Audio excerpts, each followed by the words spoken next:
Salve, salve, otorrino de todo o Brasil. Meu nome é Rafael, sou um dos hosts do Otorrino Talk, junto com o Bruno, que está aqui do meu lado. Hoje, trazendo mais um episódio ultra especial para vocês, nosso 12º episódio, com uma figura ilustríssima que o Bruno vai apresentar para vocês daqui a pouco. Mas, antes de tudo, sempre fazer as honras e as graças para o nosso patrocinador, a Ferrari Medical, uma empresa com muita solidez, mais de 50 anos de mercado, produzindo materiais tanto no ramo de laringologia quanto no ramo de rinologia. Materiais de excelência e que não deixam em nada para as grandes empresas internacionais. A gente recomenda muito a Ferrari, principalmente para dar esse suporte para a construção da história da otorrino, igual a gente tem feito atualmente aqui com o nosso podcast. Vai estar num QR Code aqui em cima, no canto superior da tela, vocês podem entrar dentro desse QR Code e ter acesso aos revendedores da Ferrari, conhecer um pouquinho mais da marca e dos produtos. Então, sem mais delongas, Bruno, pode apresentar nosso convidado de hoje. Então, salve a todos. Hoje temos a honra de receber no estúdio o professor José Antônio Pinto, graduado pela Universidade Federal do Paraná em 62, fez residência de otorrino na Santa Casa de São Paulo em 64, mestre em otologia pela PUC de São Paulo, diretor do Núcleo de Otorrinolaringologia e Cabeça e Pescoço de São Paulo, membro e coordenador de diversas sociedades médicas nacionais e internacionais, além de ter realizado e liderado diversos cursos com enfoque em microcirurgia de laringe e cirurgias em pacientes apneicos. Então, professor, obrigado por ter aceitado o nosso convite. A gente fica honrado de poder conversar com o senhor um pouquinho e vamos lá, né? Eu que agradeço, estou realmente muito emocionado com esse convite de vocês em participar de um grupo tão importante como é a juventude otorrinolaringológica hoje, e a gente tem uma grande responsabilidade sobre isso, porque, afinal de contas, a gente tentou dar o exemplo, né? E a nossa otorrino, graças a Deus, é uma especialidade hoje extremamente bem organizada e tem um nome muito grande no mundo, praticamente, e graças ao trabalho de vários colegas que vocês fortalecem muito mais hoje com a força que vocês estão demonstrando. Para mim é uma honra e um prazer imenso poder participar disso. Isso, a gente fica feliz de ouvir isso. Obrigado. A gente fica muito contente, professor, de escutar isso do senhor, porque eu tenho a impressão de que cada convidado que a gente traz, a gente consegue ver a construção de um processo histórico durante ângulos diferentes, de óticas diferentes, né? Quando a gente traz convidados que foram contemporâneos do senhor e agora trazendo o senhor, com certeza vai poder agregar um pouquinho mais sobre o que realmente se deu com a especialidade, né? E vendo o currículo que o professor tem, vendo também o dossiê que o senhor me cedeu para a gente poder conduzir essa entrevista, a gente vê o tanto que foi a relevância do senhor nessa construção da especialidade. Então, antes um pouco de pensar sobre o otorrino em si, vamos lá recapitular o José Antônio Pinto de décadas atrás. Como que foi a questão do senhor escolher a medicina, né, que cursou lá na Universidade Federal do Paraná, e depois a escolha pelo otorrinolaringologia? Como que se deu isso, professor? Eu sou curitibano, nasci em Curitiba, entende? Me criei uma parte da minha vida no norte do Paraná, porque foi uma época maravilhosa da minha juventude, dos 7 aos 15 anos. Meu pai foi para o interior e eu cresci naquela poeirão lá do norte do Paraná naquela época. A minha cidade era Apucarana, uma cidade que hoje é uma baita cidade. Eu conheci toda aquela região muito bem e voltei para Curitiba, onde eu fiz toda a minha formação básica e a Faculdade de Medicina. Eu sou do 50ª turma, do cinquentenário da Universidade do Paraná. E inaugurei o Hospital de Clínicas. Eu não sei se você chegou a conhecer o Hospital de Clínicas. Quando me formei, estava novinho, nós inauguramos aquele hospital.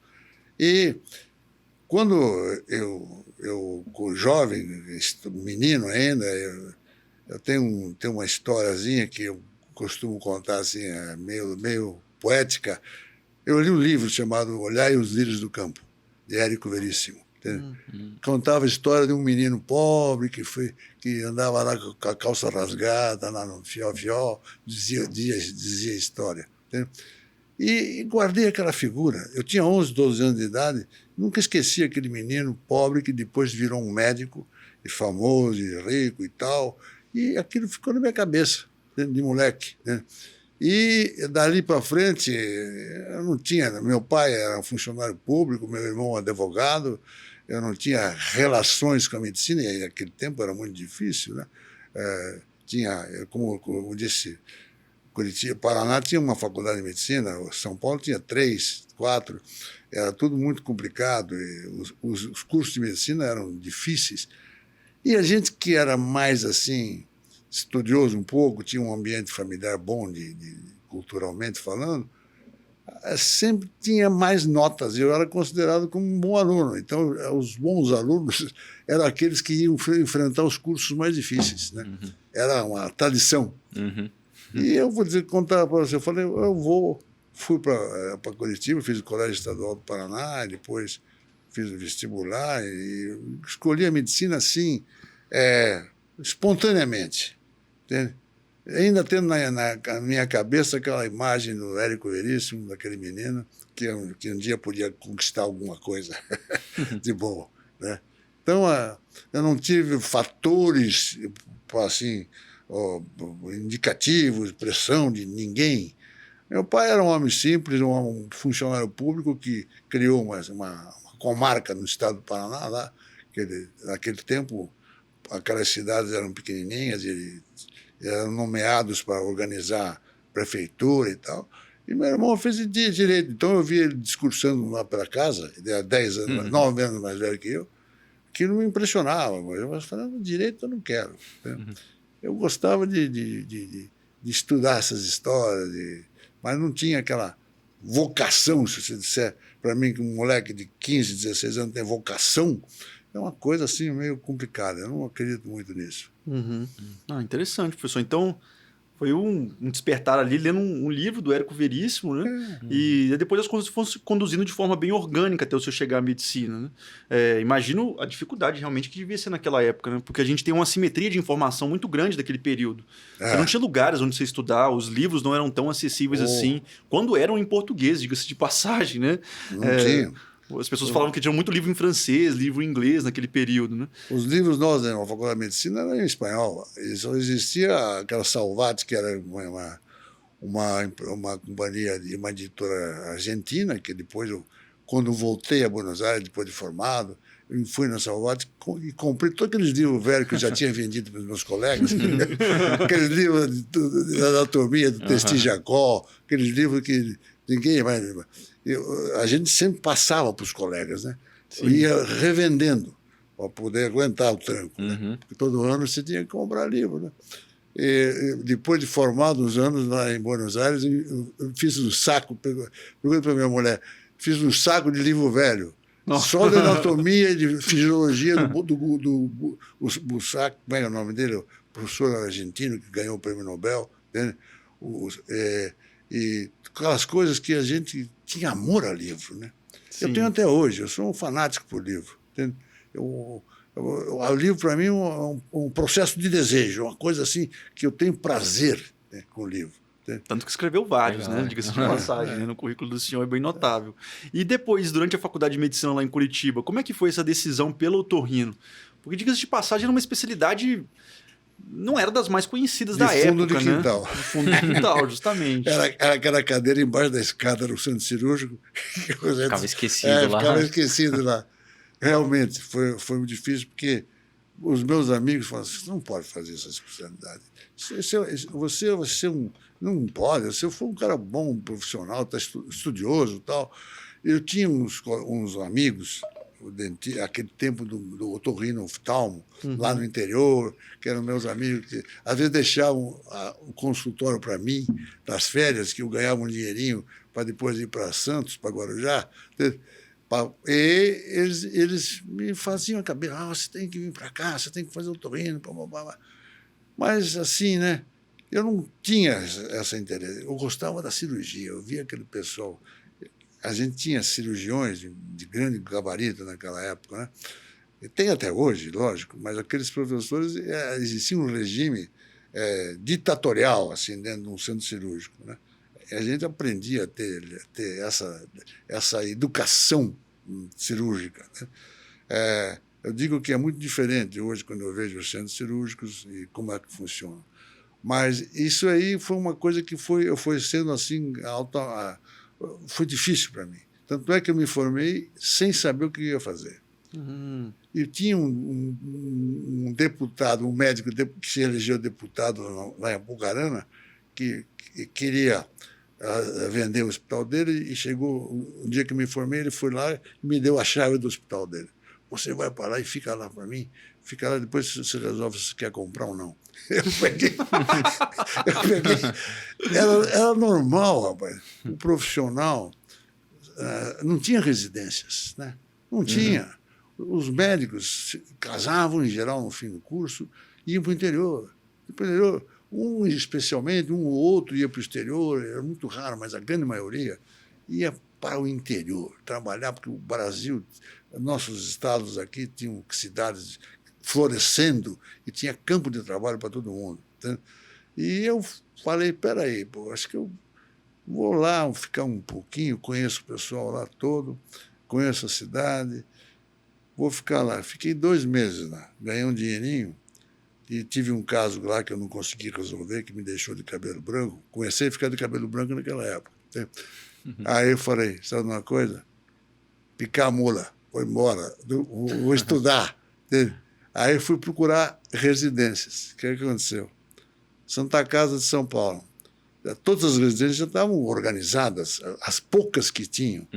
Santa Casa não tinha vaga. Daí foi o Torrino, ou lá no Otorrino, lá o professor Rezende Barbosa. As residências eram assim, fortuitas, quer dizer, você tinha. Os professores não tinham. Eram eventuais colegas que iam lá operar e você ajudá-los e tal, mas não tinha organização nenhuma. Tá? Então você ia lá e ficava, fui lá, não tinha vaga para residente. Não era nem residente, era médico interno bolsista da Santa Casa. Era o nome. Você morava lá, eu morei lá. Morei no 74, lá no fundo. Aquele pavilhãozão lá que tem lá no fundo. Lá, eu morei 3 anos lá. E de lá, o que aconteceu?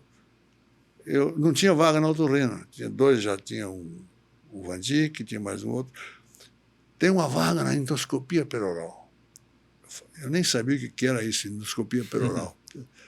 Falei, pô, mas você pode ficar lá, porque depois, no ano que vem, você vai para o Otorrino. E eu fiquei na endoscopia, porque sabe o que acontecia, e acontece ainda até hoje? Os otorrinos, em geral, não se ligavam à laringe. Né?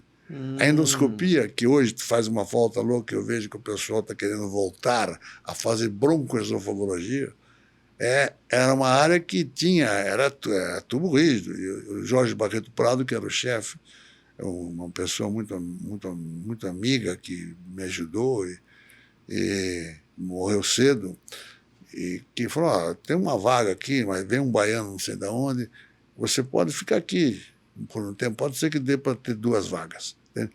E eu fui ficando, fui me encostando na Santa Casa, no 74, que era a residência, porque tinha cama, comida, roupa lavada e tudo. Ótimo, e tinha endoscopia. E a laringe me atraiu. Por quê? Porque era a época da otologia, rapaz. Só se falava em estapelectomia, cirurgia, timpanoplastia e tal. E o Rezende Barbosa era uma pessoa, e o Mauro Cândido Souza Dias também, 2 otologistas que eram os coordenadores, mas eles eram grandes fazendeiros também. E eles passavam lá na Santa Casa de vez em quando. Não tinha aquela disciplina de serviço. E tudo era uma coisa eventual. Se você pegasse um colega interessado em te ensinar, foi quando o Tacílio veio, depois, no lugar, e assumiu e criou um departamento adequado. Mas eu já não peguei mais essa fase. Eu ainda peguei essa fase, assim, meio virtual, de uma otorrino que... E, aproveitando, fiquei 1 ano na endoscopia, e depois passei para o otorrino, mais 2 anos. Fiquei 3 anos lá. 1 ano de endoscopia peroral, que não existe mais, que é o último que está... ainda existe, Santa Casa ainda existe endoscopia peroral. Nós perdemos um colega há pouco tempo, o Seiji Nakakubo, que era o chefe lá, que foi eventual, foi colega da minha mulher. Mas hoje o otorrino tem pouca ligação com essa parte. E naquela época, não. Aí fui para o otorrino e fiquei lá 2 anos e fazendo ouvido, fazendo toda a parte geral. E nessa mesma ocasião, quando terminei ali, o serviço do HC, da endoscopia, o professor Plínio Matos Barreto, que foi um grande endoscopista, que criou a endoscopia no Brasil, me convidou para ir para o HC. E eu fui para fazer endoscopia no Hospital das Clínicas. E, ao mesmo tempo, você vê, terminei a residência, o professor Coutinho, Moisés Coutinho, que criou o serviço de otorrino do servidor do Estado, né? Estava montando o serviço. Ele tinha perdido a cátedra lá para o Ivucu, em Porto Alegre. Ele era gaúcho, o doutor Coutinho. Foi também um que me entregou bisturi assim, falou, faz cabeça e pescoço aí, toca o barco. Foi um grande cara, e muito conhecedor, profundo, tá, da especialidade, e ele me convidou também para. Então eu fiquei indo fazer ouvido na Santa. Você vê como é que se fazia a formação do sujeito. Fazia ouvido na Santa Casa, endoscopia no HC, com um particular, e fui para o servidor para fazer cabeça e pescoço. Olha só. Eu estava começando a ajudar o Plínio Matos Barreto a fazer laringectomia, ajudar. Fazia cisto, fazia alguma coisinha. E fui para o servidor, rapaz. Foi ali que eu fiquei 6 anos e fiz a minha mão de cabeça e pescoço, porque ninguém queria. Os otorrinos não queriam saber de câncer. Tem uma fobia de câncer. Que câncer? Coisa Até nenhuma. hoje. Até hoje. Então, foi um estímulo muito grande, porque o Coutinho falou assim, ó, bisturi é teu. E eu peguei um colega, o Seiji,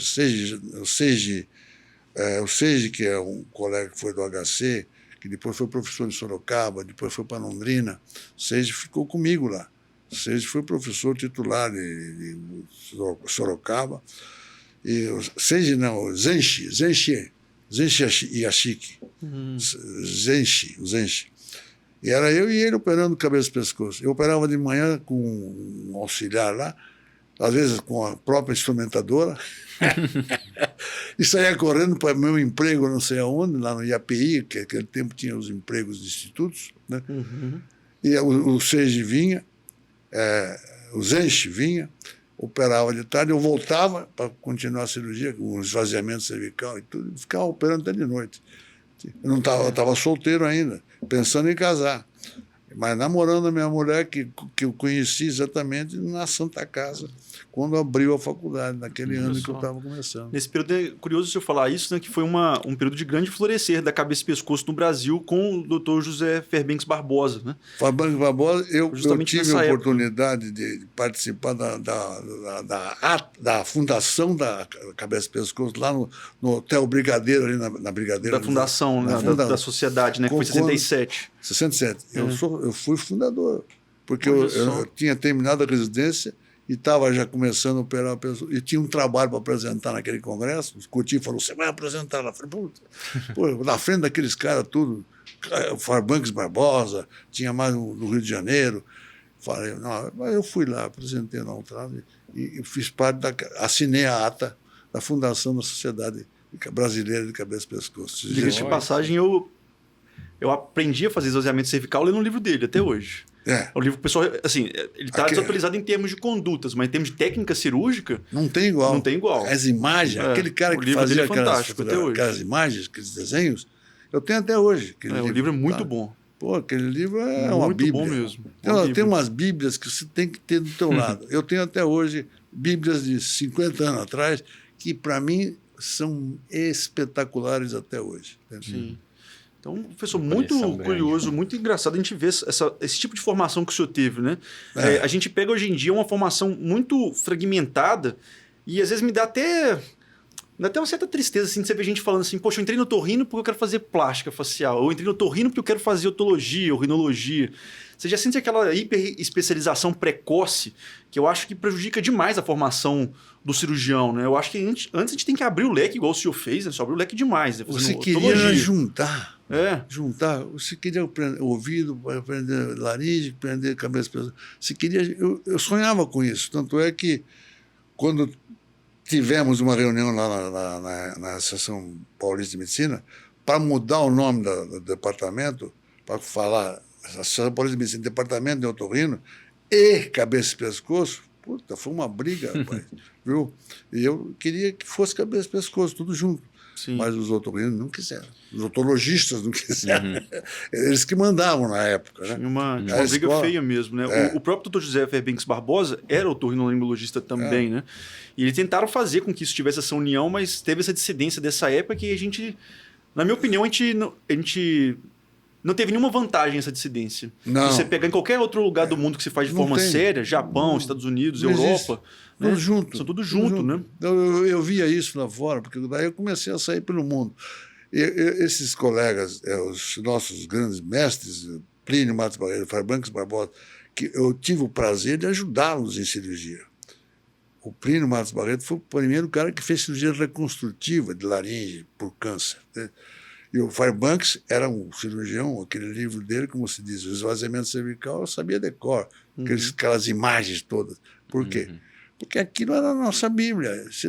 Você ia dissecar e você ia para a cirurgia, e se ia dissecar, você ia para a cirurgia. O contato não era fácil, né? Porque eles eram chefes, ele criou aquele serviço lá do AC Camargo e tudo isso, e foi difícil. E os otorrinos foram a grande barreira para não deixar a cirurgia de cabeça e pescoço entrar. Aí virou uma política, né? Aí os próprios cabeça e pescoço também cresceram e também não queriam. Ninguém entra aqui. E eu tentei várias vezes, tive várias polêmicas nesse sentido, que eu lutava pela união. Conversando com o senhor, para o senhor poder ver essa questão que eu falei no começo, né? São pontos de vista diferentes, óticas diferentes de um mesmo processo. Na entrevista com o professor Paulo Pontes foi exatamente a mesma coisa que ele disse que o senhor está falando aqui agora, né? De pessoas que tentaram unir da mesma forma, porque ele até fez estágio com o Fairbanks Barbosa na época também, o Paulo. Exato. E não deu certo, né? Assim, infelizmente não deu certo esse tipo de união. Eu acho que na Escola Paulista é um lugar que a gente tenta se aproximar um pouco desse modelo pelo departamento ser junto, que foi o que me motivou muito a querer fazer cabeça e pescoço depois. Mas você vê que ainda assim é uma lástima assim, em termos históricos para nós, né? Eu frequentava o professor Arruda Botelho, que foi um endoscopista da Escola Paulista, que era um lorde, era uma pessoa de uma gentileza. Foi o primeiro cara que fotografou uma laringe no Brasil. Nossa. Ele era lord mesmo, quer dizer, ele era de origem nobre. Tem São Carlos do Pinhal, não sei onde é que ele tinha lá um negócio que era familiar, mesmo. Títulos, né? O doutor, ele foi uma pessoa muito importante. Eu fiz cursos com ele de endoscopia, de laringe, Arruda Botelho. Morreu com 50 anos de idade. Perdemos. E o professor Plínio foi o outro que lutou muito, que uma barreira danada, não aceitavam, porque o Plínio estava acima do tempo. Quando ele veio do Chevalier, ele ficou... Esses caras tinham estrutura familiar muito boa. Né? O Plínio, o pai, era de Mococa, era fazendeiro, médico, e tinha estruturas financeiras. Ele ficou 4 anos com o Chevalier Jackson, lá em Filadélfia, né? Com a família, com a mulher, com a babá e a filha, né? E tinha condições econômicas para isso. Né? Depois ele foi com o Killian lá para a Áustria. Nossa, com o Killian. E ficou 6 anos. Aí veio para o Brasil. Quando ele chegou para o Brasil, pô, peraí, esse cara é perigoso. Nossa, aí, o que ele conseguiu? Ele conseguiu doação, inaugurou o Hospital das Clínicas em 1944, ele conseguiu a doação de todo o material de endoscopia do Chevalier, dos Estados Unidos, para o Hospital das Clínicas. Né? Doação. Para o tempo da guerra, né? O americano queria conquistar todo mundo, até nisso. Né? E o Plínio tinha prestígio, né? Tem um prestígio internacional. Né? Esses homens... ele fez um congresso mundial de broncoesofagologia aqui no Brasil, junto quase com o Congresso Mundial de Buenos Aires, que foi na mesma data, 77, e ele foi monumental, foi quando eu fui buscar o professor. Você vê como é que ele é? Você está interessado em tratar? Eu ficava dilatando traqueia. Né? Lá no HC, não tinha... Tratamento das estenoses. Estenose. Dilatando, passando sonda, dilatava aquela sonda. Aí eu li os primeiros trabalhos do Hermes Grillo, né? Professor Grillo de Harvard. Né? E ele falou, e eu falei para ele, professor, esse professor está fazendo cirurgias de reconstrução de traqueia, ele resseca, faz anastomose terminal. O que o senhor acha? O senhor não quer convidar ele para o Mundial que o senhor vai fazer aí? Ele falou, por que o senhor não vai lá? Ele falou para mim. Falei, eu vou, hein? Olha que eu vou. E eu fui, convidei, eu mandei uma carta, sabe que eu mandava carta para o cara. Falei, professor Grilo, o Brasil vai ter um congresso mundial de broncoesofagologia. Nós queremos fazer um curso. Ninguém operava traqueia no Brasil. Fazia anastomose terminal. Nós tentava, porque era a época do torácico cardiovascular. Então, a época da cirurgia cardíaca. Ninguém estava interessado em reconstruir traqueia. Que porcaria de traqueia.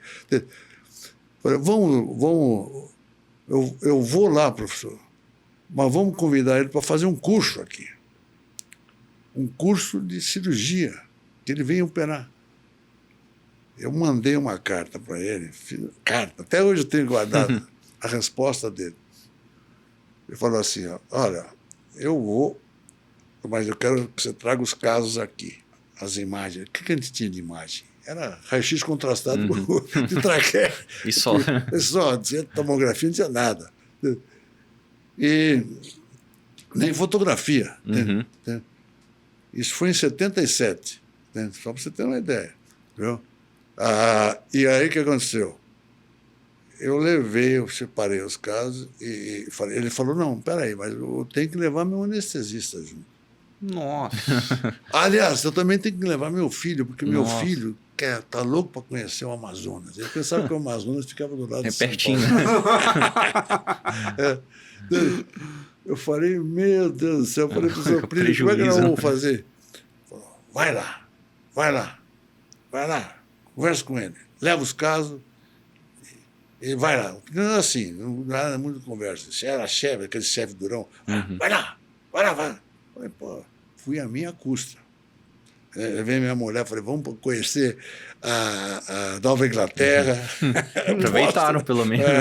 Pelo menos isso. Foi uma viagem maravilhosa. Aproveitei, sempre fiz isso, viu? Aproveitei a área científica com o prazer do turismo. Eu falei, vamos para lá. Era a época do Bicentennial, entende? Era a época do Bicentennial, 200 anos da Independência. De 76. Entendeu? E eu fui lá e ele me recebeu lá em Harvard, no departamento de cirurgia do General Hospital. E eu cheguei com as radiografias lá, com os casos, tudo, e mostrei para ele. Ele falou, estenose aqui. Falou, mas você vai conseguir levar isso que eu pedi? Falei, olha, eu vou tentar agora, depois eu respondo, porque a questão é econômica, né? Vou tentar subsídios lá. Mas ficou mais ou menos acertado. Eu voltei exultante, né? Porque, em primeiro lugar, porque eu tinha chegado tremendo de medo junto com o maestro de Harvard, né? Eu, titubeando no meu inglês lá, para falar com o professor de Harvard, que era o pai da cirurgia de traqueia, que depois virou o meu amigo. O que aconteceu? Ele veio, conseguimos o verbo, e aí aconteceu um negócio desagradável, muito desagradável. O seguinte, eu cheguei, propus isso lá no hospital, e a endoscopia perioral ficava no departamento de cirurgia. O que aconteceu? Não, você não pode organizar curso nenhum. Quem tem que organizar o curso é o departamento de cirurgia, através de algum professor, de algum livre docente, de algum negócio assim. Falei, epa! Falei, pelo amor de Deus, gente. Eu fui lá, trouxe o cara, estou com o cara aqui a tiracolo. Eu paguei para isso. Eu me arrisquei para isso. Né? E fui. E consegui. Agora você quer me tirar o doce da boca, rapaz? Que é isso? Não, eu não quero ser o patrocinador do curso. Eu quero ser um membro desse curso. Né? da organização desse curso. Porque esses casos de traqueia estão tudo lá na endoscopia. Ninguém quer mexer. Entende? Aí os caras falam, não, você não pode, porque você não é doutor, você não é professor. Você não é... Aí eu saí campeando, como diz o mineiro, né? Saí campeando. Vou procurar um lugar. Né? Cheguei no Einstein. Olha. A hora que eu falei isso, era o Zé, como é que chamava ele? Esqueci, Zé. O quê? Professor de Harvard? Traz esse cara já para cá. Entende? Vou abrir tudo aqui para ele. Entende? Ele, pera, quantos casos ele quiser, nós vamos fazer uma baita propaganda aqui. O que aconteceu? Levei o curso para o Einstein. E operamos 2 casos lá, e ainda fui lá na TV Cultura, que não tinha vídeo. Né? Cheguei no presidente da TV Cultura e falei, tem um curso, não é? O cara me cedeu todo o sistema da TV Cultura para ir filmar. Eu tenho até legal. hoje esses 2 filmes de Super 8. Aqueles filmão grandes. Era a maior qualidade da época, 16 milímetros. Só tinha aquilo.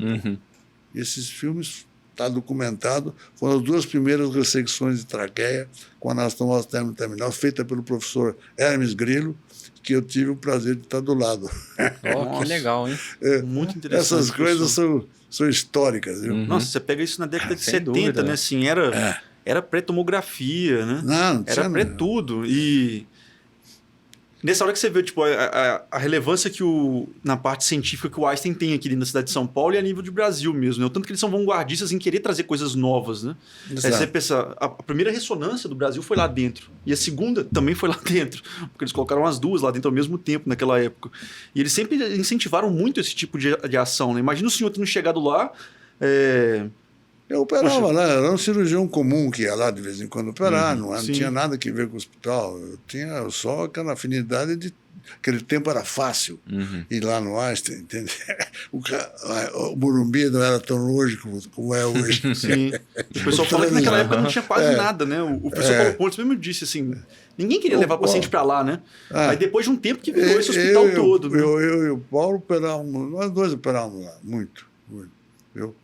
Era muito comum. O Paulo operava mais. Eu operava, depois eu criei lá o hospital, né? Isso vem a outra fase, né? Sim. Né? E, professor, junto com essa época também, eu lembro de um momento assim, acho que é muito especial para nós, da Otorrino, em específico, que foi uma das primeiras vezes que o senhor conseguiu trazer o laser para a gente poder utilizar aqui no Brasil. Né? Para cirurgia de laringe, diga-se de passagem. Né? Uma tecnologia que era totalmente inovadora para a época, né? Que foi basicamente a década de 70 ali onde começou o laser. Se eu não me engano, uma tecnologia israelita até, né? Foi desenvolvida em Israel e depois trouxe para cá. Como é que foi esse processo, professor? Foi o seguinte, eu comecei a ler e vi nesse congresso mundial lá de Buenos Aires, 77, teve um congresso mundial, ao mesmo tempo que teve o congresso de broncoesofagologia aqui, que veio o Grilo. E teve os primeiros casos de laser citado lá. Todo mundo, ninguém sabia o que era aquilo. Esse tal de laser é um raio de sei lá que raio é esse. Ninguém sabia que raio que era. E aí eu comecei a pesquisar. Pesquisei e falei, vi os primeiros resultados lá de Boston. O que eu falei? Boston de novo entrou em ação. Por quê? Porque lá tinha um engenheiro que foi a American Optical, era uma empresa de ótica. A American Optical desenvolveu toda uma tecnologia com um engenheiro muito especial, e a escola da Boston University, com Strong, o Gizayaku, 2 caras fundamentais nessa área, que até agora estava lembrando da morte daquele professor lá da Alemanha, que faleceu agora há poucos dias, o Wolfgang Steiner. O Steiner, sim. O Steiner foi aprender lá em Boston com o Gizayaku. O Gizayaku ia lá para Göttingen operar com... Você vê, tudo tem uma inter-relação. De laringe, né? Os casos. Laringe. Porque o o Steiner fez 3.000 cirurgias endoscópicas, só isso, Nossa. de laringe, de câncer de laringe. A maior estatística que alguém pode fazer, um cirurgião, dentro quando ele foi condenado na sociedade americana e depois se tornou um ídolo, porque provou. Eu tenho o livro dele que eu tenho, até uma Bíblia também, outra Bíblia que eu tenho, que eu não largo aquele livro nunca. Né? Por quê? O grupo de Boston, através da tecnologia da American Optical, e de um engenheiro que tinha lá, que agora eu esqueci o nome dele, mas foi uma pessoa muito afável. Eu, aqui, tinha um colega, o Abel Palpério, que trabalhava comigo, falei, Abel, você quer crescer na otorrino? Você vai estudar laser. Eu vou com você lá. Entende? E o que aconteceu? Nós fomos. E o Strong, o professor Strong e o Gizayaco, nos receberam na BU, na Boston University. Isso foi em 79, só para você ter uma ideia. 79. E aí eu entendi a tecnologia do laser, a biotecnologia do laser. Entende? Eu vi o laser de CO2, eu vi outros lasers, e o Gizayaco era um cara, era um húngaro que ficou nos Estados Unidos, e ele tinha uma habilidade também, ele tinha uma oficina no fundo do quintal da casa dele. Fazia microscópio. Você vê que esses caras, eles não são simplesmente, eles têm uma cabeça que está lá na frente. O Gizayaco, que trabalhava na Boston University, ele e o professor Strong nos receberam lá e mostraram. Eu peguei no laser, queimei peça lá anatômica, viu? Vi cirurgia com eles. Né? Falei, poxa, nós temos que levar esse troço para o Brasil, pelo amor de Deus. Entende? Quer dizer, o professor Ivo Kuhl já tinha o laser. Olha só. Lá em Porto Alegre, em 75. Mas o que aconteceu com o professor Ivo Kuhl? Ele ficou com aquele laser lá no Hospital das Clínicas, ele ganhou uma doação, não sei de quem, e só ia papiloma para ele. O Brasil inteiro mandava papiloma para ele, porque todo mundo achava que o laser ia curar o papiloma. Lembra dessa época? Vocês não viram isso? Laser era papiloma. Papiloma no laringe tinha muito. Entende? E o professor Kuhl, ele era uma pessoa muito organizada e muito severa, muito organizado assim, do ponto de vista de indicar. E ele, depois, mais para frente, eu conversei muito com ele. Eu fiz um livro de laser em medicina, em otorrino e cabeça e pescoço. Esse livro eu dediquei ao professor Ivo Kuhl, né? Porque ele foi um mestre na microcirurgia de laringe. Foi o pioneiro, acho que ele foi o pioneiro mesmo, foi o pioneiro. Né? Literalmente. E no laser também. Só que ele não fez, do laser, ele não deu aquele tchan. Aquela ampliada para as indicações do uso do laser, né? Exatamente, não ampliou. Porque havia muito breque puxado. E a turma da cabeça e pescoço, então, você não quer saber. Quando o professor Strong publicou o primeiro trabalho de cordectomia endoscópica com laser por câncer, esse trabalho de 75, o professor Strong, lá de Boston, está no laringoscópio, vocês vão encontrar isso. Entende?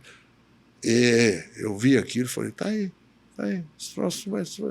Cirurgia endoscópica, pô. Em vez de irradiar o cara, em vez de fazer uma cirurgia aberta que a gente fazia laringofissura, fazia tudo aquela história. Eu fiquei louco, né? Fiquei doido, falei, isso aqui é o futuro.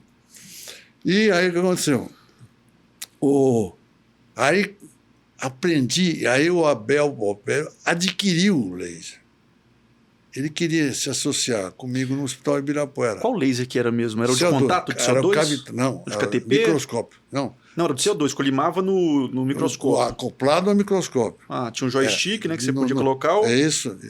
Você não tinha ainda os handlepieces, ainda. Não tinha as peças manuais. Esse grupo dos lasers de contato, né? Era o Cavitron. É o primeiro modelo que eu tive. Foi o Cavitron, que nunca mais ouvi falar nisso.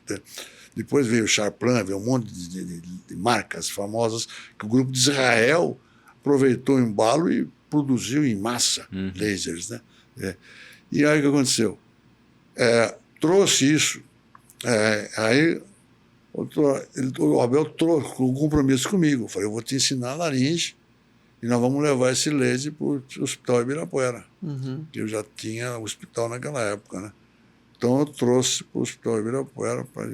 Em um ano, eu fiz 1000 cirurgias com laser. Nossa. Não de câncer, fiz de estenose, tudo quanto é tipo. Quer dizer, foi uma fase... Lesões benignas também. Benignas. 1000 cirurgias Olha de todos os tipos, né? Estenose, de lesões de boca, de língua. Assim, eu tenho até um livro que eu... Não só de laringe, de não, outros... não, de tudo. Aí eu comecei a usar em tudo. Interrompendo o senhor um pouquinho, a gente usou, ano retrasado na escola, foi um sucesso assim, absoluto. Laser de CO2 para um hemangioma gigante de língua. Isso. A gente até publicou o caso. Exatamente. E realmente, assim, funciona com uma beleza. Inacreditável. O caso foi bem emblemático. Eu tenho um caderno que eu marcava caso por caso, e caso de indicação. Olha só. Tenho guardado até hoje. Isso foi em que década, professor? 80. Quando eu fiz os primeiros casos de câncer de laringe, as cordectomias endoscópicas, que eu aprendi com o professor Strong, que ainda não se fazia no mundo, e que eu vi, e que eu apresentei no Congresso de Cabeça e Pescoço, lá no Rio de Janeiro, quase fui lixado. Você não imagina. O perigo, né? O que o professor... Prestei bem atenção nisso que o professor está falando aqui, que isso é bem interessante. Que às vezes o jeito dele contar, parece que a história foi muito linear, assim. Mas, na verdade, essa experiência que ele teve com o laser de ter quase 1000 casos naquela época, isso daí, meu amigo, se você levasse para um congresso, era tiro, porrada e bomba, né, professor? Era muitas e muitas e muitas discordâncias. Aí que veio o outro lado, a crítica. Sim. Porque quando você dá certo em alguma coisa, pode esperar que vem fogo. Com certeza. Com certeza. Vem fogo do outro lado. Rapaz, bomba. Quer dizer, isso aí era... Entende? Esse congresso, por exemplo, de câncer, quando eu apresentei os primeiros casos de câncer de laringe, operado com laser, os caras falaram assim, esse cara está ficando louco. Onde já se viu operar câncer por via endoscópica? Isso tem que abrir, tem que fazer isso. Aí veio chumbo grosso, rapaz. E fui mostrando, fui escrevendo. Porque o nome disso é o quê? Mudança de paradigma. É uma mudança de paradigma. Uma mudança de paradigma numa cirurgia aberta, que tinha uma série de mutilações, para uma cirurgia minimamente invasiva, que utilizava uma tecnologia nova que não era amplamente disponível naquele momento. Exato. Então, assim, isso mexe com os ânimos de quem estava ali naquele momento, né? Mas, e você vê o pioneirismo que o senhor trouxe para aquela época, né? Assim, acho que poucos se falavam, né, de cirurgia com laser naquela época. Pouquíssimos. Falavam e criticavam, né? Sim. Mas já criticavam, porque isso aí é o fogo mágico aí, para ganhar dinheiro, tudo críticas assim... Infundadas, né? Como se você quisesse sem só estudar nada. Né? Quando a gente vai atrás das coisas, procura descobrir as origens, aí estou falando sobre o professor Steiner, por exemplo, que criou a maior escola de cirurgia de câncer de laringe na Alemanha, em Göttingen, que morreu agora, semana passada, com grandes homenagens a ele, que foi crucificado na Academia Americana, quando no começo começou a mostrar os casos, que depois recebeu títulos honoríficos enormes, né? Quer dizer, o professor Steiner foi aprender lá em 80 e pouco, depois até que eu tive lá, 81. Começou e foi levando isso para a Alemanha, e como na Alemanha existe aquela concentração, você sabe como é que é na Europa, os centros que recebem, centro de referência, câncer de laringe, é lá em Göttingen, com o professor Steiner. Então, ele fez uma estatística que ninguém fez. Mais de 3.000 casos, de quanto é tipo de câncer. Ele expandiu a técnica, modificou a técnica, modificou a expansão da técnica. Não era mais a cordectomia tipo 1, tipo 2 que eu fazia, que depois eu fui aumentando também, gradualmente, porque eu tinha um cuidado muito grande de fazer as coisas aqui no Brasil, porque tinha medo, né, desse trabalho ser mal interpretado. Entende? Então, isso, a gente foi gradualmente chegando, escrevi capítulos de livros sobre isso, entende? Alguns colegas aproveitaram, até que nos anos aí de 85, 80, colegas foram para Göttingen aprender laser. E depois de 15 anos que eu já tinha feito tudo isso aqui, foram para Göttingen aprender lá com o professor Steiner, que realmente adquiriu uma experiência inusitada. Né? Isso que o senhor falou sobre esse cuidado de poder ter essa delicadeza assim, de não ampliar a indicação da técnica, né, a indicação do instrumental para qualquer coisa. Eu acho que o jeito mais fácil de você poder queimar uma técnica nova é você não dar tempo para ela poder se maturar ao longo dos anos. Né? Se você já chegou lá, começou a fazer esse primeiro caso de papiloma de laringe, um caso mais tranquilo, começou a indicar para uma cordectomia tipo 1, começou a indicar para uma cordectomia tipo 2, depois viram as cordectomias expandidas. Curso do ano passado do IRCAD, de Barretos, a gente trouxe o professor de Giorgio, da Itália, fazendo ressecções supraglóticas, até de T2 de supraglote, ele fazendo com laser, né? E depois ele definindo se ele ia fazer esvaziamento eletivo depois. Você vê que tudo isso tem um tempo de maturação. Se você indica tudo de a bancarrota, assim, acontece isso. Críticas que começam a ficar cada vez mais fortes e você destrói uma técnica que poderia ser muito boa. Quantas vezes a gente já não viu isso acontecer na medicina? Né? Aqui no Brasil aconteceu isso também. Né?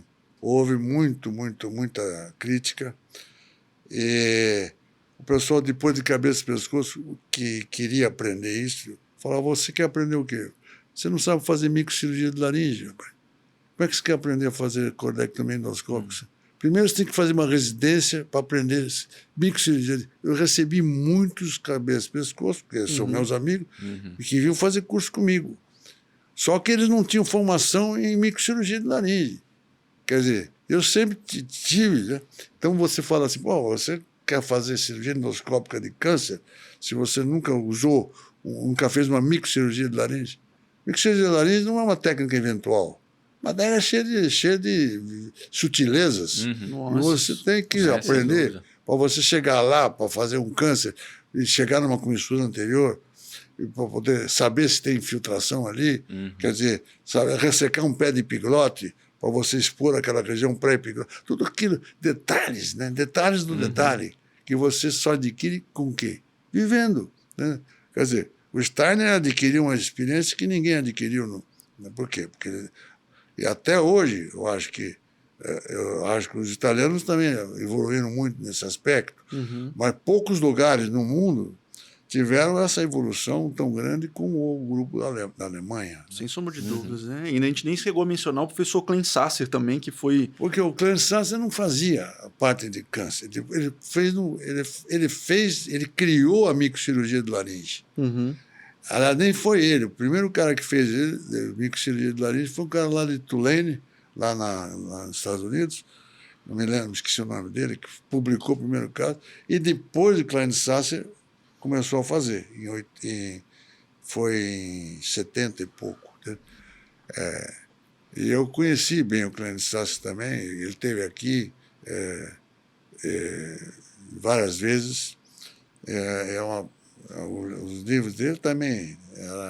Eu traduzi o livro dele. Olha só. O livro dele, aquele Atlas dele, um dos volumes foi tradução minha e de um colega lá do Rio. Que tem aquelas fotos maravilhosas. Né? Nossa, ele foi mas ele não estava muito afim do câncer. Do câncer, né? Não sei se teve uma competição lá na Alemanha com o Göttingen, lá em Göttingen. Ele era de outro lugar. Mas ele foi fantástico. Eu sempre admirei o trabalho do Klein Sasser. Ele foi pai da microcirurgia de laringe. Como, por exemplo, o professor Plínio, que foi o introdutor em endoscopia peroral no Brasil, que eu falo em endoscopia peroral, tu nem sabe o que é. Né?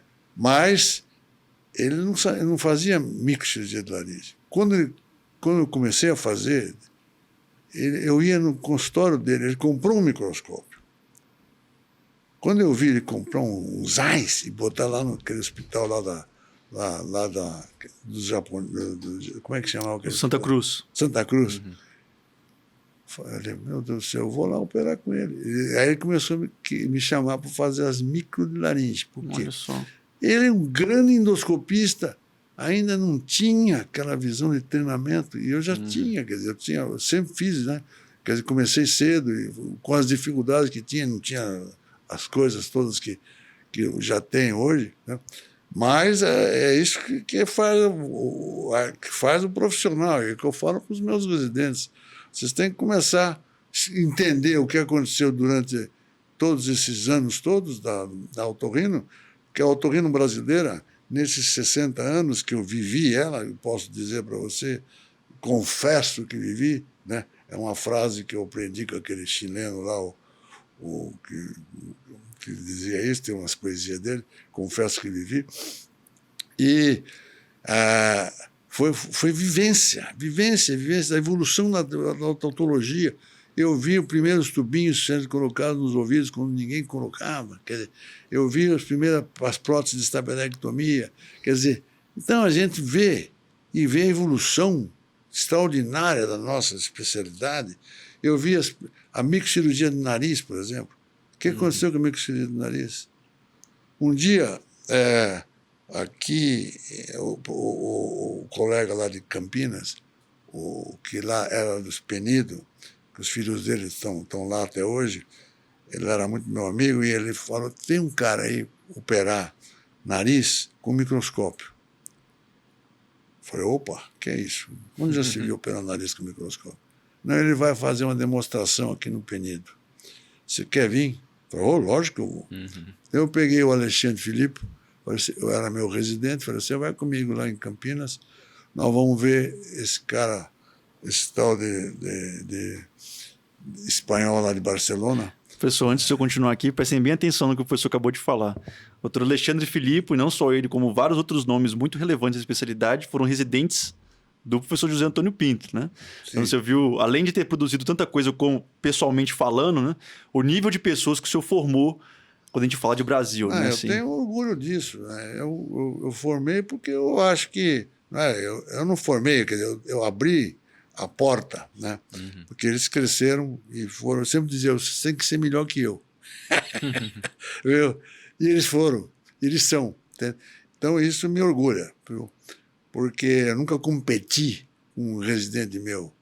Todos eles cresceram e aprenderam, e eu sempre estimulei essa parte, porque isso é um aprendizado que eu tenho, é um orgulho que eu tenho de poder contribuir para o meu país. Eu queria o Brasil na frente. Eu saía pelo mundo para quê? Para buscar coisa para cá, trazer aparelho, sofria pressões na alfândega. Quantas vezes difícil, eu passei apertado na alfândega, porque não tinha nada aqui, pô. Eu ia buscar as coisas lá, trazia. Pergunto para o Alexandre, o reino manômetro que ele queria, eu trouxe lá da Espanha. Pô, cheguei aqui, puta, quase fui preso. Essas coisas que a gente fazia e que fez. Estava falando para você do microscópio no nariz, né? Quer dizer, quando eu vi o professor lá de Barcelona colocar um microscópio e operar uma traseira de coana com microscópio, eu falei, nossa, meu Deus do céu, o que é isso? A gente nunca vê nada, a gente só martela no escuro. E falei com ele, você receberia a gente lá em Barcelona? E ele nos recebeu, e o Alexandre foi o primeiro que foi para lá, e eu fui junto. Entende? Eu ia junto com os meus residentes, porque eles iam na frente, eles iam ficar mais tempo que eu ia lá, ficava 15 dias, voltava, eles ficavam 3 meses, aproveitavam a viagem, e foi uma coisa importantíssima, porque a gente veio de lá com essa ideia do microscópio no nariz. Que chegou aqui foi outra briga. Outra briga. Que é isso? Vocês estão ficando loucos. O nariz é macroestrutura, não precisa de microscópio. Que é isso? Espera aí. Tem um nervo lá atrás que chama vidiano. Vamos ver se acabamos com a polipose. Tinha Montgomery lá em Chicago, lá em Boston, tinha escrito um trabalho sobre a neurectomia do vidiano. Mas via transmaxilar, que ele foi lá e E quando eu vi aquilo, eu falei, pô, esse troço pode funcionar. E aí esse, o brother, como é o nome dele? O Plá, lá de Barcelona, fazia por dentro do nariz. Entende? Ia lá na região onde tem Na posição vertical do osso palatino, né? No final ali o orifício da parede do esfeno-palatino, Uhum. onde sai o nervo junto com a artéria esfeno-palatina, praticamente, está junto. Uhum. Entende? Foi ali que começou. E quando a gente começou a fazer aqui, e viu que o nervo não adiantava nada a gente cortar ele, entende? O negócio valeu para a esfeno-palatina. Porque a gente tinha muito tamponamento, dava um prejuízo no hospital. Rapaz, aqueles caras tamponados lá, ficavam uma semana lá, tiravam, punha, fazia transmaxilar, fazia isso, ligatura, fiz até cervical, para a esfeno-palatina, para epistaxes graves.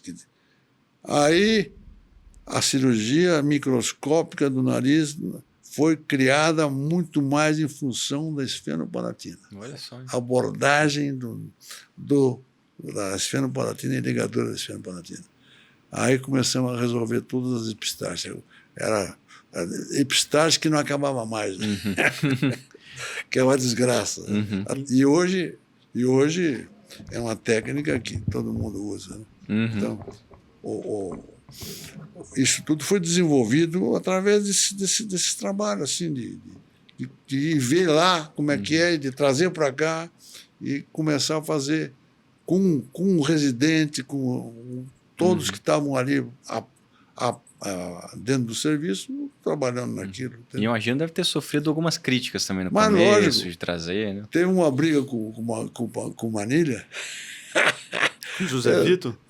Não, o João. O João Jardim. O João tinha voltado lá dos Estados Unidos e nós fizemos o primeiro curso de cirurgia endoscópica nasal, foi feito por nós, com o Alexandre, com o Tercian da Argentina, o Alejandro Tercian, e o Vicente, era um outro colega também da Argentina, que faziam já. E eu convidei o João, porque o João tinha vindo dos Estados Unidos, tinha ido para Curitiba, porque ele tinha ficado muito tempo. Falei, vamos fazer o primeiro curso de cirurgia, de microcirurgia no nasal. Eu com o Alexandre organizamos esse curso, vamos operar e tal. E uma das aulas eu dei para o João. Falei, João, você fala sobre isso. E ele chegou já dizendo que aquilo não ia funcionar. Onde já se viu fazer uma cirurgia microscópica? Estou falando isso aqui... O João volta a ficar bravo comigo.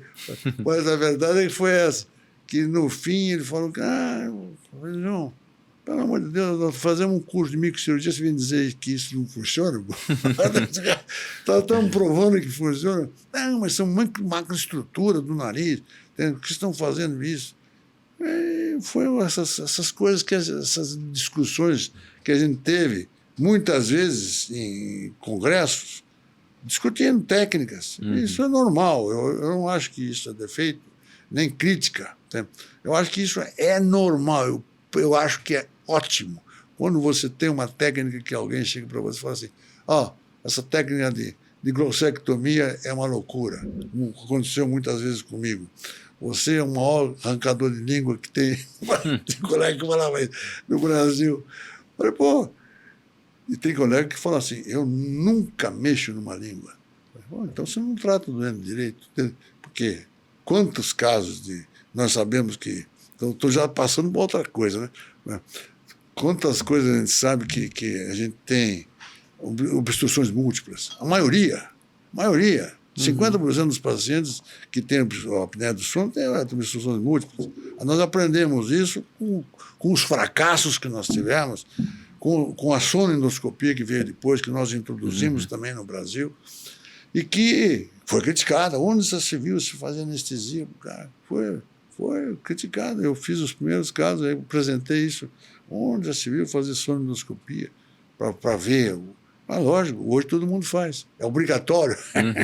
Né? Muito difundido mesmo. Então, essas coisas que eu digo. O cara falou assim, um dia eu fiz uma mesa aí, num congresso aí, o cara... apresentaram um caso com uma baita de uma base de língua E os 2 colegas que estavam lá falaram, nós não, essa parte eu acho que é funcional, a língua é funcional.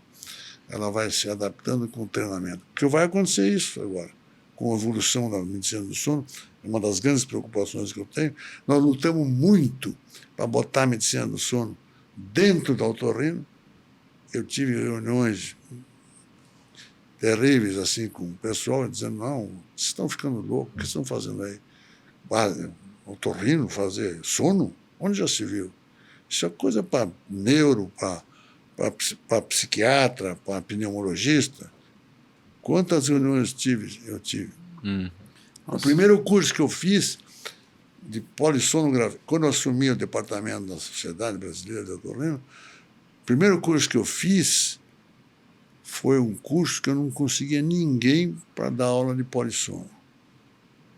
Eu fui buscar um professor lá de Botucatu, que era um cara que foi fantástico, ele passava a noite inteira dormindo lá, fazendo um exame de sono.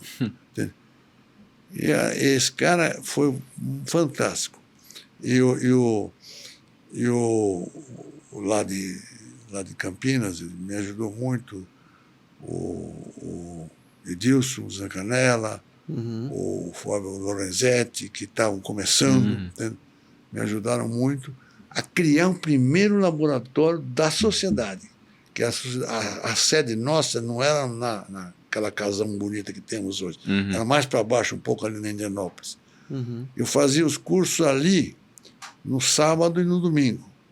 E o Lorenzetti e o Edilson vinham, e esse colega lá de Botucatu, que era o neurologista, fazia as polissono e começava a dar as aulas todas. Foi o que nos começou a ensinar, porque os colegas daqui não estavam afim. É competição de mercado, né, rapaz? O que você quer? Isso existe, não adianta. E você vai ver isso agora. A sociedade de sono agora virou uma sociedade um business extraordinário. Né? A sociedade do sono, cirurgia do sono, vai ter que ser uma cirurgia separada. O Nelson Powell, que foi o meu orientador lá em Stanford, cara que eu peguei o Colombini, que era crânio-maxila aqui, e falei, Colombini, você vai comigo, você vai aprender cirurgia crânio-facial agora, fazer avanço direito, porque no Brasil não tem. Fomos para lá, para Stanford, para fazer avanço com quem? Nelson Powell, Robert Riley, os pais da cirurgia de esquelética do sono. 300 casos. Quando eu vi um cara mostrar aquilo, 300 casos com 90% de resultado, falei, não deu, que a cirurgia acabou, resolveu tudo. Nós vamos aprender a fazer esquelética. O otorrino é burro, não sabe nada de esquelética, né? Porque não estava na nossa formação. Né? Era um defeito da nossa formação, lógico. Mas também, né, depois surgiu aquele maxilo. O Colombini trabalhava comigo em algumas coisas. Eu falei, você vai comigo lá ver de perto, nós vamos entrar. E chegamos lá, o Paulo, entra na cirurgia. Entrava na cirurgia com o cara, pô. Eu visitando, ficou meu amigo, ia na casa do cara, quer dizer, recebia a gente. Assim que a gente aprendia. Que eu falo para você, se você não sair de casa para aprender lá fora, você nunca vai aprender, rapaz. Você adquirir intimidade com o sujeito. Entrava na casa do Nelson Paulo, sentava lá batendo papo com ele gostava de motocross, ele tinha uma pista na casa dele de motocross, tinha 12 motocross, porque ele ia fazer coisas lá no deserto de Nevada. Então, você vive essas relações que são altamente proveitosas para aquele que está querendo aprender, para tirar a essência daquelas aulas teóricas, você nunca aprende nada. Então, você vai lá, então você entra com o cara ali, lá em Stanford, ninguém queria saber dessa cirurgia esquelética.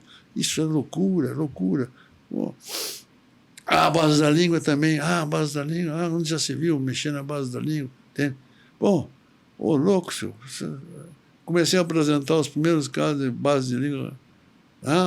Aí Eu fiz a tese do Colombini, era a tese sobre avanço maxilomandibular associado à glossectomia de linha média. Todas as experiências nossas.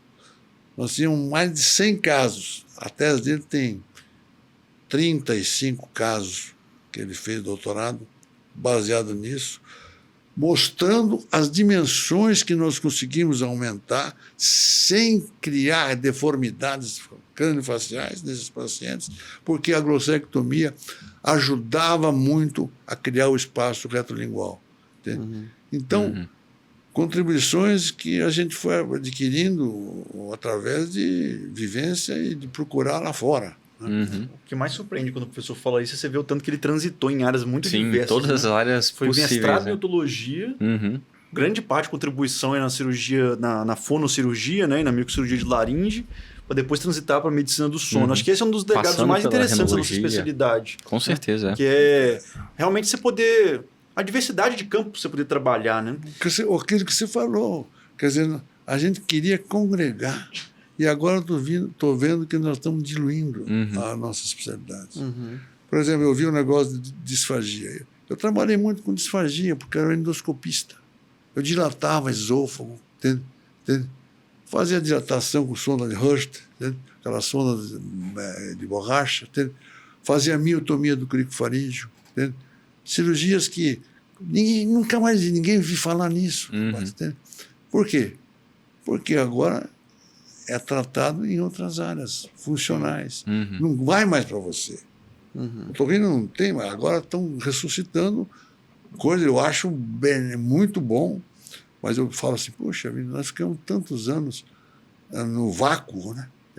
E agora, de repente, estamos tentando ressuscitar certas áreas que também, e outras que ainda estamos perdendo. Eu estava falando do Nelson Paulo, que ele dizia, no começo, lá em Stanford, que o otorrino era a ponta do rabo do cachorro. Que quando não tinha mais nada que fazer do paciente, CPAPs e tal, aí você fazia uma traqueotomia. Pronto. Era a ponta do rabo do cachorro. Que o resto não funcionava. Frase do Nelson Powell, grande professor, que acabou de falecer também. Fico louco que todos os meus amigos estão falecendo. Caras que eu sempre admirei profundamente, que foram as bíblias da gente, né? Você vai somando esses caras, pega aqui, pega aqui, pega ali, pega ali. Não é um lugar só, entende? Eu nunca tive um líder absoluto. Eu sempre procurei esses indivíduos que me deram uma contribuição importante na minha área. Isso é bom, né? E eu convivo com jovens, como eu mantive uma residência há 50 anos, que eu faço questão de manter, por isso, para manter esse espírito, para mostrar para eles que eles têm que ir atrás, que não é fazer rinoplastia, o cara já entra na residência sabendo que ele vai fazer rinologia e tal. Não é, você tem que aprender otorrino. Daqui uns anos você pode fazer o que você quiser. Não tem nada com isso, mas a minha obrigação é te colocar a par da profissão que você tem, que você pode desfrutar. Pode até não querer fazer um monte de coisa, como eu não quis fazer otoneurologia, nem apertar botão, entende? Porque não é na minha área. Não gosto de fazer eletrococo, essas coisas.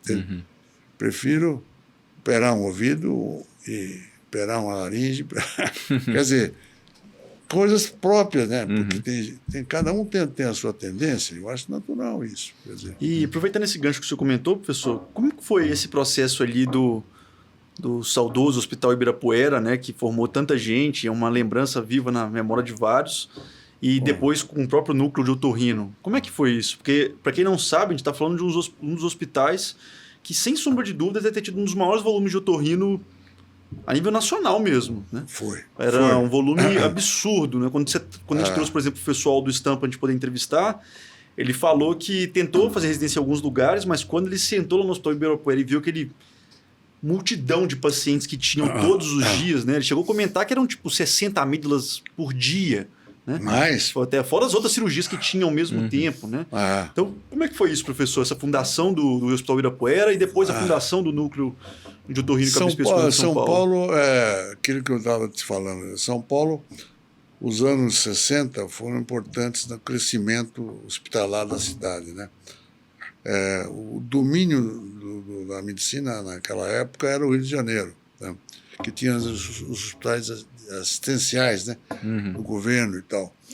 E São Paulo, com o Hospital das Clínicas e com os outros hospitais privados que foram nascendo, foi crescendo como área hospitalar, né?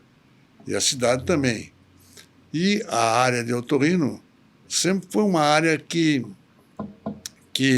não teve ressonância praticamente nenhuma, né? Teve grupos que tentaram fazer grupinhos ali clínicas ali em certos lugares e não desenvolveram. E nós, que éramos jovens recém-formados, recém-saídos, naquela época eu trabalhava nesses 3 lugares aí, Servidor, Racê, e resolvemos criar não tinha clínica nenhuma. Em 10 colegas que trabalhavam no servidor público do Estado, falaram, vamos alugar uma casa aí, fazer uma clínica para a gente, entende? Porque eu não tinha clínica nenhuma, eu trabalhava para lá, esperava. Aí vamos fazer isso. Daí o que aconteceu? Resolvemos alugar uma casa ali no Paraíso, na Correia Dias, 73, entende? Quando você passar lá, está naquela casa ainda. Entende? Bem na época em que estava abrindo a Rubem Berta. Só ali. Pegava o fundo, pegou até a garagem do fundo dessa casa, que virou uma enfermaria para nós. O que aconteceu? Nós começamos a atender ali e houve a união dos institutos. Antigamente existiam vários institutos, IAPB, IAPC, IAPTEC, IAPI, institutos de aposentadoria, que cada um era fracionado. E tinha um colega que chefiava o IAPB lá na Beneficência Portuguesa. Quando houve a fusão, ele ficou assustado. Falou, eu não quero atender tudo isso aí, então. E nós já tínhamos a clínica ali, montada ali na Correia Dias. Estava começando ali, e ele chegou para mim e falou, vocês não querem atender esse monte de NPS que vai ter agora? Eu falei, lógico que quero. Estava doido para trabalhar, pô. Vamos, né? E ele mandou um negócio para nós, vocês vão atender agora. Foi um presente muito bom, aliás. E aquilo ficou uma loucura, aquela casa. Começou a vir gente, cirurgia. Alugamos a casa do lado, transformamos a garagem numa enfermaria. E assim foi desenvolvendo um movimento louco que já resolvemos comprar um terreno para construir alguma coisa. E lá do servidor de cima, lá do Torrino, eu vi a abertura da Rubem Berta lá embaixo, que era terreno, era uma lagoa ali, onde tem um viadutozinho. Ali era um lodaçal. E o cara botou uma placa lá, vende-se. E eu desci lá com os colegas e falei, vamos dar uma olhada lá nesse terreno aqui, porque bem na a Rubem Berta aqui. Bem localizado. Bem localizado. Falei, puxa, será que dá para aguentar uma construção aqui em cima desse lodo? Né? E aí deu certo. Compramos aquela área ali e aquele movimento. Você pode ter uma ideia que a gente trabalhava dia e noite, naquela cirurgia de noite, entende? Subia com o doente carregando na escada, entende? Aquelas coisas que nunca você vai imaginar hoje, mas aconteceu nesse Brasil. Isso foi em que ano, mais ou menos? 69. 69. Só uma pausa para quem está escutando a gente poder entender um pouquinho mais o que o professor está acabando de contar aqui agora. Agora que fez um pouco de sentido na minha cabeça, por que foi esse volume tão escabroso, né? Para quem não sabe, INPS, Instituto Nacional de Previdência Social, era a previdência social da época, né? Então, assim, simplesmente todo o fluxo de previdência social do Estado caía, da parte de otorrino, caía para dentro do Hospital Ibirapuera naquela época. Da cidade, né? Que não tinha, os hospitais os privados não queriam ainda, porque ainda até melhor do que hoje, pagamento, porque nós sempre recebemos e construímos tudo sem financiamento nenhum, com o trabalho que a gente tinha. O quanto vocês sabem, porque nós não tivemos financiamento nenhum de nada, era dinheiro do nosso bolso. Ganhava, a gente dividia. Olha, quanto você vai precisar por mês? 7 mil reais, 7 mil cruzeiros, sei lá, nem me lembro mais. A tua família aguenta isso? Eu tinha acabado de casar, rapaz. Estava começando minha vida familiar. Já nasceu uma filha, já nasceu a segunda. E eu falei, eu preciso de tanto por mês. Então a gente dividia entre os 10 o que dá para cada um comer, beber e trabalhar. E tudo que ganha, aplicar na obra. E construímos ali uma parte térrea, 1.400 metros, já com fundação para 10 andares na parte posterior, entende? E com a área de sala de cirurgia, consultórios, entende? Enfermaria, tudo bem esquematizado, bem formadinho. Inauguramos no dia que nasceu minha filha, minha segunda filha. Minha mulher não pôde nem ir na inauguração. Entende? Foi dia 4 de agosto de 69. Entende? Inauguramos a terra e começamos ali. E ali o que aconteceu? Era o que faltava, era o que precisava. Entende? Era uma exigência da cidade. Viu? E aquele movimento, e nós trabalhávamos dia e noite, dava plantão todo dia, cada um éramos em 10, cada um dava um plantão, não tinha residente, não tinha nada disso, éramos nós que fazíamos tudo. Entende? E eu operava, e eu atendia, e operava, e atendia, operava, atendia, SUS, e particular. E aí começou a vir doente particular. Por quê? Porque nós ficávamos lá o dia inteiro, entende? 24 horas por dia. Eram 10 sócios. No começo eram até mais, mas uns desistiram porque não quiseram se arriscar, né? E nós nos arriscamos. E partimos para aquela obra, mantivemos aquilo, fomos construindo gradualmente. Aí o que aconteceu? Com um movimento grande e com a falta de centros de treinamento no Brasil, eu pensei em criar o centro de estudos. Falei, vou criar um centro de estudos para a gente começar já a se formatar cientificamente. Porque perdia muito caso. E eu já estava com aquela cabeça meio de querer fazer as coisas além quer dizer, naquela minha fase de 30 anos de idade, quer dizer, eu estava querendo criar alguma coisa. Que eu tinha visto no Rio, a Clínica COS, como uma clínica que tinha que também depois acabou se esboroando. Mas faltava. E as residências eram muito poucas. Foi quando nós criamos o centro de estudos, com as reuniões, discussão de casos, tudo isso. E aí eu falei, não. Então, em 73, eu criei a primeira residência de otorrino particular, fora das instituições escolares, universitárias. Entende? E foi exatamente o que deu aquele tchan, né? Porque criei 3 vagas lá, não tinha organização nenhuma ainda na nossa sociedade, tudo era ao léu, quer dizer, as residências não existiam, os serviços eram tudo assim, né? Então eu criei 3 vagas e veio o Lauro João lá de Curitiba, veio uma menina lá da Bahia, veio outro lá de Minas, de Uberaba. Foram os 3 primeiros residentes. Né? Dali começou. Aí, rapaz, abriu a porteira, começou a vir gente. Por Onde quê? passa um boi, passa uma boiada. Exatamente. Né? Começou o movimento, começou cada vez maior.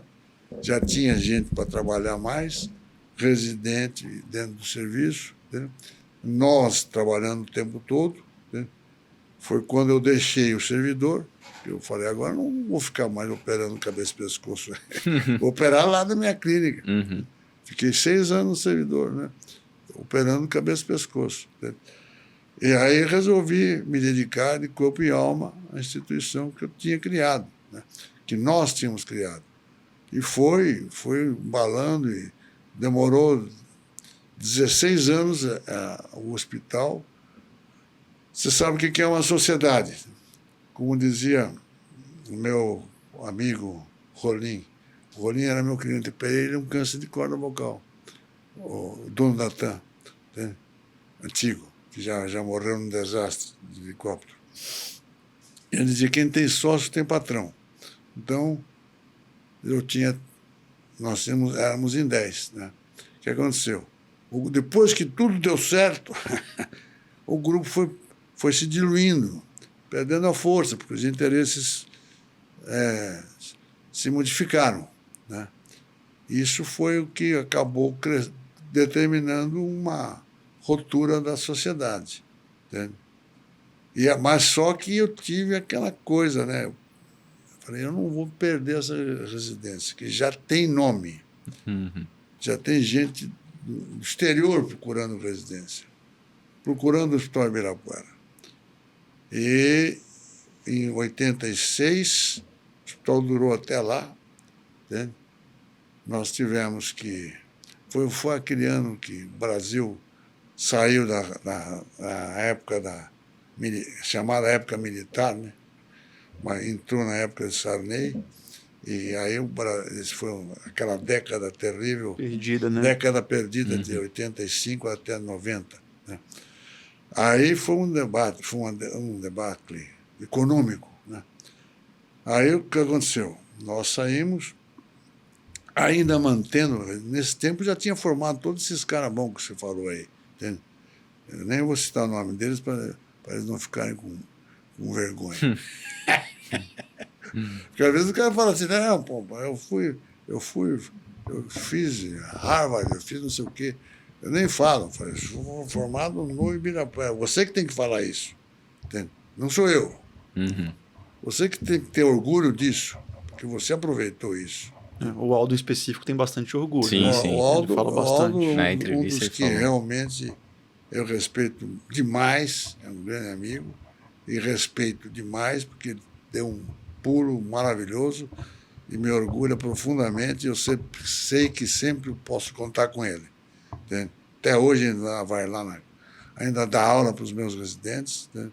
Quando eu peço, ele vai com a maior boa vontade. E ele que tem 300 aulas para dar pelo mundo. Mundo afora. Então, essas pessoas são parte da tua vida.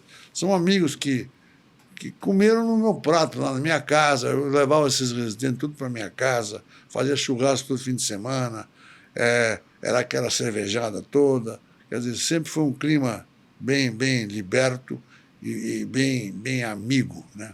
Uhum. E que eles estudassem, que eles produzissem. Porque eu quero produção científica, eu quero produção de trabalho, eu quero que vocês mostrem para o mundo o que é. Saíamos, viajávamos muito, eu viajava com eles para congresso, para lá, para os Estados Unidos, academia, para o Congresso Pan-Americano, para a Europa. Um grande congresso que a gente foi na Fundação Portman, o centenário da Escola de Bordeaux, estava lá, porque a gente participou de tudo, entende? Levava trabalho. Isso que formou esse espírito, né? Quer dizer, que depois eu perdi muito a condição que eu tinha com o Ibirapuera, porque daí para achar isso em outros lugares, eu saí do Ibirapuera, o hospital foi vendido, eu fui para o Nossa Senhora de Lourdes, que hoje é o hospital lá da Rede Dora, lá no Jabaquara. Uhum. Era um hospitalzinho pequeno, mas tinha SUS, tinha tudo, tinha bastante material para os residentes. E aí, Depois ficou um dos egressos do Ibirapuera, continuou lá, que foi o Ulisses, não foi? Ulisses está lá, ele e o Sérgio. Estão lá. Isso que foi bom. Desses residentes todos, formaram grandes serviços, formaram outras residências pelo Brasil afora, no Rio Grande do Sul, na Bahia, em São Paulo, no estado de São Paulo. Só aqui em São Paulo foram 3, né? O Edmundo Vasconcelos, o Filipe e o do Ulisses, né? Que eu tô rindo C1. Então, isso que a gente gosta, porque os serviços crescem e contribuem Por o quê? Muito, Para a nossa qualidade. Eu sempre tive inveja de americano, não inveja deles em si, onde eles trabalhavam, da qualidade de trabalho que eles tinham. Falava, puxa, nós nunca vamos ter isso. O senhor falou tudo agora. A vez que eu fui para lá também em 2018, eu fiquei chocado, assim. Outro tipo de vínculo de trabalho lá dentro, né? Essa loucura que a gente vive aqui de toda hora em um canto diferente, de manhã tá no hospital, de tarde tá no outro, no outro dia não sei o que. Isso não existe lá praticamente. O Ibirapuera me deu exatamente essa condição. Eu trabalhava... Eu ainda me mantive no HC até sair depois, quando... Aquele evento lá do curso. E saí do servidor e fiquei só lá. Porque ali eu tinha minha clínica, tinha residência, tinha meu estudo, minha equipe toda, que eu podia produzir trabalho o tempo todo. Isso foi fundamental. Que é o que o americano faz de melhor. É unir assistência, ensino e pesquisa no mesmo lugar. Exatamente. Tem gente que tem mais gosto por assistência, tem gente que tem mais gosto por ensino, tem gente que gosta mais de pesquisa, tem gente que gosta de tudo. Mas assim, você conseguir criar um ambiente, um ecossistema que permita que isso floresça, sabe? Isso, isso é fantástico. O primeiro cara que eu trouxe de lá foi o Antônio de la Cruz. De la Cruz foi um grande cirurgião. Só um dos maiores odontologistas que já existiu. E ele virou muito amigo nosso e, assim, uma pessoa extremamente afável, recebia os residentes. Tanto é que depois eu vou contar uma história de um problema sério que aconteceu com um dos nossos residentes. E ele vinha aqui, ele chegou o Ibirapuera é o maior hospital do mundo. Aquele jeito dele falar o espanhol dele. Mais uma vez, ele vinha, operava, e ele queria... E fazia os cursos lá em Los Angeles, lá no Instituto House, e todo mundo queria ir lá, né? E era caro. Ele falava, não, vocês residentes daqui não precisam pagar. É só vocês levarem peças de osso temporal. Entende? E o que aconteceu? Um residente nosso entrou nessa. Eu quero ir para Los Angeles com o de la Cruz. Eu já peguei 10 ossos temporais aqui, lá no Centrinho, lá na Escola Paulista. A gente sempre trabalhou com o IML e também lá na Escola Paulista, na parte de dissecção. E sempre conseguia osso temporal. O que aconteceu com ele? Ele fez um pacotão de ossos temporais. Imagina essas faixas. e foi para o aeroporto. Puta vida. Quase foi para cadeia. Foi preso. Foi uma confusão que você não queira saber. Saiu no jornal. O médico faz como é que é? Contrabando de ossos humanos. Saiu o nome dele, rapaz. Nossa. Esse cara, ele estava naquela época, ele tinha terminado a residência, ele estava em Santo André. Ele era da Bahia, picou a mula, voltou para a Bahia. Porque tinha que fugir daqui. Porque foi um problema tão sério, nós tivemos que recorrer às justiças. Tinham alguns funcionários do Ministério da Justiça, inclusive o ministro. Entrou até o ministro, que era paciente de um colega nosso, que deu uma mão para conseguir resolver o caso do colega. Meu Deus. Mas atrapalhou a vida dele. Nossa, e ele na boa intenção. Não, boa intenção, o cara queria aprender. O cara, vou levar uns temporal. Era $1.500 naquela época, uma inscrição lá no curso do House. Mas, já estou levando aqui a minha parte, né? Já estou absolutamente tranquilo. Coitadinho. Até hoje, antes de contar essa história, eu falei com ele. Falei, eu não vou falar teu nome. Não vou falar teu nome, mas eu vou contar teu caso. Nossa, mas porque essas peripécias é muito comum. A gente fazia isso, né? Sempre fez osso temporal. Uma vez o pessoal foi pegar osso temporal lá na Escola Paulista e uma Kombi veio, bateu no carro dele, caiu na rua, caiu uma bolsa Nossa. espalhada lá na rua. Eram as peripécias da nossa formação aqui para tentar aprender um pouco mais à custa dessas brincadeiras, né? Que no fim... Né? Mas que sempre rendem boas histórias, assim, que você vê. duram E aí, anos. fica na história Até hoje esses você contos. fala, a gente faz parte da história. Com certeza. Isso aconteceu muito conosco. Né? E isso tem passagens que são realmente importantes para lembrar que isso tudo se construiu com muito trabalho, muito esforço. Sim. E com a abnegação de muita gente. Eu falo que depois todos esses colegas que trabalharam, muitos deles criaram serviços e colaboraram muito em todos esses anos.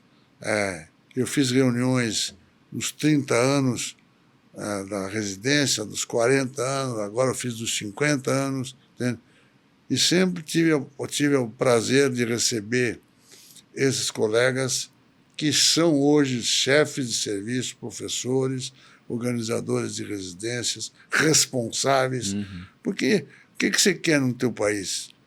Não é isso que a gente está vendo. Então, a minha mensagem básica que eu digo para a classe nova é que nós não podemos aguentar uma medicina de baixo calão, de baixo nível, quando você lutou tanto para levantar isso, trazer qualidade, né? Então se fala assim, criaram mais de 90 escolas de medicina nesse país, quer dizer, e nós vamos estar sempre à mão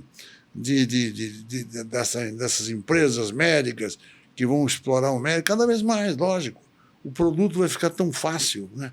Que você vai contar sempre com filas de médicos procurando entrar em convênios, entrar nisso, naquilo, por preços vis e tudo isso. Essa é a grande mensagem que eu quero poder transmitir sempre a eles. Lutem para poder manter a tua profissão. Se você estudar, se você trabalhar, se você se dedicar, você vai ser sempre um profissional de primeira linha. E esse profissional de primeira linha vai ter clínica. Por quê? Do jeito que está indo hoje a medicina, a assistência, mal atendidos, e com esses perfis de instituições que coordenam todo o trabalho médico, vocês têm que ter liberdade. A condição fundamental hoje do profissional, mas você hoje não tem que... Mas tem que formar a clínica. Nós formamos, o exemplo do Ibirapuera é um exemplo, foi numa época, 50 anos atrás, mas e daí, rapaz? A população está aí, carente, para quem pode trabalhar, fazer o bem, crescer e investir nele mesmo.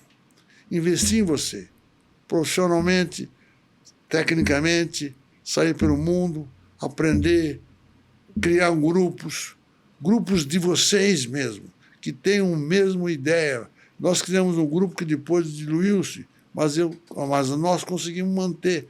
Ainda, depois de tudo isso que o grupo se desfez, outros grupos que tinham a mesma afinidade. E essa é a mensagem que eu sempre falo para eles. Se vocês caírem nessa rede, vocês não vão ter escape.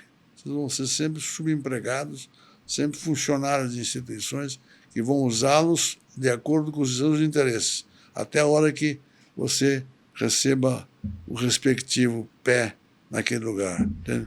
Por quê? Porque é isso. Medicina de hoje. Entende? Por quê? Está se desestruturando tudo aquilo que era a formação do médico, quer dizer, para criar escolas que não te dão nada, não te dão residências. As residências precisam ser qualificadas, precisam ser cada vez melhor organizadas, ter responsáveis que produzam, entende? E que não é a residência, é as escolas de medicina que estão aí, né? Que vão ter cada vez mais. Os caras estão abrindo tudo, curso de pós-graduação, e coisas assim que são reconhecidas pelo MEC, entende? Coisas que você fala assim, não é possível, pô. Eu fiz residência, eu fiz isso, fiz aquilo, e aí isso não vale mais. Vale o MEC vai lá e fala assim, não, agora você pode fazer um curso de pós-graduação porque você tem um material aí que você pode fazer e tal. Não sei lá esses critérios. Se nós não resistirmos a isso, nós vamos perder cada vez mais terreno, vamos perder cada vez mais qualidade e vamos ficar na mão desse pessoal que manipula o trabalho médico, manipula a indústria médica e isso que é a grande dificuldade que eu vejo no grande momento que a gente passa no Brasil. Uma pessoa muito forte, muito importante as palavras que o senhor acabou de falar agora nessa parte final. Eu e o Bruno, particularmente, a gente compactua bastante desse ponto de que o associativismo médico, né? Pensando nas pessoas que você se associou naquele momento, na construção do Hospital Ibirapuera, e não foram só momentos bonitos ou felizes, né? Teve um momento de dissolução da sociedade, que é normal de qualquer empresa, né? Que você começa ali naquele ascensão, aquele alfurô todo mundo muito feliz trabalhando, e o declínio das instituições é algo relativamente normal e comum, né? Faz parte do processo da criação de um negócio, de uma empresa. Só que o senhor conquistou tudo que conquistou por meio do associativismo. Sem uma equipe, sem pessoas que trabalhassem junto com o senhor, mas dificilmente teriam chegado tão longe quanto chegou agora. E essa acho que é uma das mensagens mais importantes que fica para vocês mesmo, né? Esse podcast, as nossas intenções de querer mostrar esse tipo de história para vocês aí de casa, é justamente para fomentar isso. A gente não está sozinho quando a gente trata da mesma profissão e da mesma especialidade. A gente tem que se associar com boas pessoas, com bons profissionais, captar experiências positivas como a do senhor, né, de 60 anos de profissão, e cada época vai ter suas dificuldades, cada época vai exigir suas próprias armas para você poder lutar contra as dificuldades do momento, né? Eu acho que realmente foi muito prazeroso ter o senhor aqui com a gente esses dias, essa noite. Foi realmente muito incrível ter visto alguém que contribuiu com essa imensidão do que virou a especialidade. E ajudou na formação de tanta gente importante. De várias formas diferentes, né? Criou tantos serviços de impacto, assim. Imagina quantas pessoas não passaram naquele Hospital Ibirapuera, né? Recebendo ali toda a drenagem do INPS de São Paulo inteira, cara. É coisa demais. Quanta gente já passou na sua mão. Uma coisa linda, né? É realmente incrível. Eu tenho muito orgulho disso, porque é a vida da gente, né? Se você passa pela vida e não constrói alguma coisa que possa ter amanhã, fala assim, não, você não está mais fazendo nada. Eu nunca consegui me aposentar na minha vida, em termos de palavra símbolo, aposentadoria. Então eu falo assim, não, eu reduzi minha atividade, mas eu quero estar junto dos jovens. Eu quero poder dizer algumas coisas para eles. Eu quero poder tê-los e que eles me digam também alguma coisa. Porque eu sempre... Essa relação é simbiótica. Quer dizer, eu quero poder exatamente receber, aprender com eles, como eu aprendi muito. Eu sou de uma geração que não tinha fotóforo, não tinha endoscópio, não tinha nada disso. Quando eu falei sobre o microscópio para vocês, falei, pô, o microscópio já foi um grande avanço na minha profissão. Pelo amor de Deus, se não tivesse o microscópio cirúrgico, por isso que eu falo, a homenagem ao Décio Vasconcelos. Por isso, outros também ajudaram. Porque hoje, com a tecnologia que eles têm na mão, e saber usar isso, não indiscriminadamente, porque a gente sempre teve muito cuidado e muito receio na indicação de procedimentos. Quando eu introduzi o laser em certas áreas da medicina do sono, por exemplo, quando eu fiz um curso de laser no Einstein, que veio um professor até de Nova York comigo, e que eu fiz um curso de LAUP, você sabe o que é LAUP? Laser Assisted Lipoplasty.